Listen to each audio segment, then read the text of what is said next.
Hi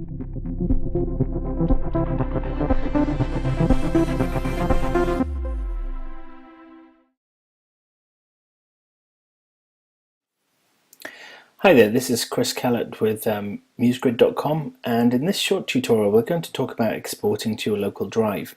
So we've previously looked at publishing to Business Catalyst hosting and also using FTP to upload your site, but you can also publish locally. Now, why might you want to do that? Well, you may want to publish the files locally to modify them in a program such as Dreamweaver. You may want to add additional content.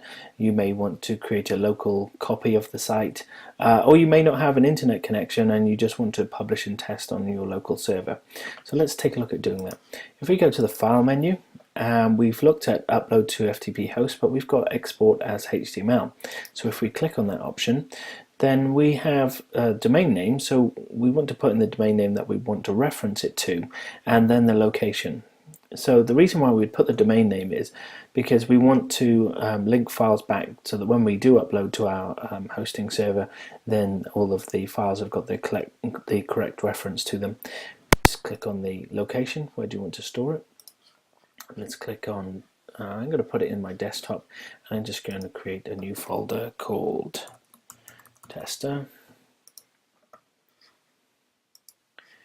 and I'm going to put in